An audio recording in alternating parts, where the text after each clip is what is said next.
அரசியல்வாதிகளின் பொழுதுபோக்கு இவர்தான். சீமானை கலாய்க்கும் பாஜக தலைவர் என்ன இப்படி சொல்லிட்டாரு? சீரியஸான சூழ்நிலை உள்ளபோது சீமான் பேச்சை கேட்டால் டென்ஷன் காணாமல் போகும். தமிழக அரசியல்வாதிகளின் பொழுதுபோக்கே சீமான் தான். கட்சியை கலைப்பதாக கூறும் சீமான் தனது முடிவை மறுபரிசீலனை செய்ய வேண்டும் என நாராயணன் திருப்பதி தெரிவித்துள்ளார். நாடாளுமன்ற தேர்தல் தமிழகத்தில் நடைபெற்று முடிவடைந்துள்ளது.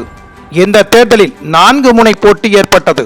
திமுக, அதிமுக, பாஜக மற்றும் நாம் தமிழர் கட்சி என 4 முனையில் தேர்தல் போட்டி ஏற்பட்டது. இதில் மற்ற கட்சிகளை விட நாம் தமிழர் கட்சி மட்டும் கூட்டணி இல்லாமல் தனித்த தேர்தலை எதிர்கொண்டது. இந்த நிலையில் தமிழகத்தில் பாஜக வளர்ந்து வருவதாகவும் தமிழகத்தில் 3வது பெரிய கட்சியாக பாஜக உருவெடுக்கும் எனவும் பாஜக மாநில தலைவர் அண்ணாமலை கூறியிருந்தார்.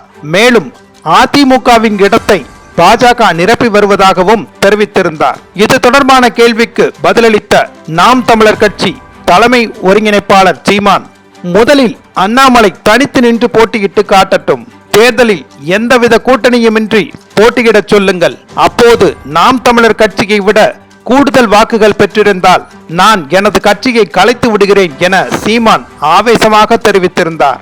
இதற்கு பாஜக மாநில துணைத் தலைவர் நாராயணன் திருப்பதி வெளியிட்டுள்ள சமூக வலைதள பதிவில், என் கட்சியை விட பாஜக அதிகம் ஓட்டு பெற்றால் நாம் தமிழர் கட்சியை கலைத்து விடுகிறேன் என்கிறார் சீமான். சர்க்கஸில் கோமாளிகள் போல, திரைப்படங்களில் காமெடியன்கள் போல அரசியலில் சீமான் அவர்கள். சீரியஸான சூழ்நிலை உள்ளபோது சீமான் பேச்சை கேட்டால் டென்ஷன் காணாமல் போகும். தமிழக அரசியல்வாதிகளின் பொழுதுபோக்கே சீமான் தான். முடிவை சீமான் மறுபரிசீலனை செய்ய வேண்டும் என நாராயணன் திருப்பதி கிண்டல் செய்துள்ளார். சீமானின் பேச்சை கேட்க கூடும் கூட்டம் அவருக்கு ஓட்டு போடுவதில்லை. கூட்டத்தை மட்டும் வைத்து அவர் பெரியதாக வளர்ந்து விட்டார் என்று சொல்லிவிட முடியாது. கடந்த கால தேர்தல்களில் அவரது கட்சி பட்ட பாட்டை அனைவரும் அறிவோம்.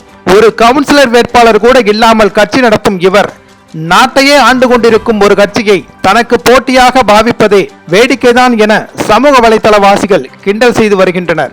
இந்த நாடாளுமன்ற தேர்தல் பிரச்சாரத்தின் போதும் பல்வேறு இடங்களில் சீமானே இந்த விஷயத்தை ஒப்புக்கொண்டுள்ளார் என்பது குறிப்பிடத்தக்கது. பெரிய கட்சியா பாரதிய ஜனதா உருவெடுக்கொண்டு அண்ணாமலை சொல்லியிருக்காரு. தனிச்சு நின்று போட்டிட்டு ஆன்மகனா காட்டு. நீ இப்ப தேர்தல் ஜூன் 4க்கு பிறகு இண்டிவிஜுவலா உங்களுடைய தனித்துவ தனியா நீங்க பெற்ற வாக்கு எவ்வளவு என்னை தாண்டி இருந்துச்சுன்னா நான் கட்சி கழிச்சிட்டு போய் யார் 3வது யார் பெரிய கட்சின்னு தெரிஞ்சிருங்களா? தனிச்சு கூட்டணியா நீட்டு கூட்டிக்கிட்டு கூடாது. ஒண்டி கொண்டு நீங்க சிங்கமா நிக்கணும், தனிச்சு சண்டை போடணும். அவன் தான் ஆண் மகன், அவன் தான் வீரன்.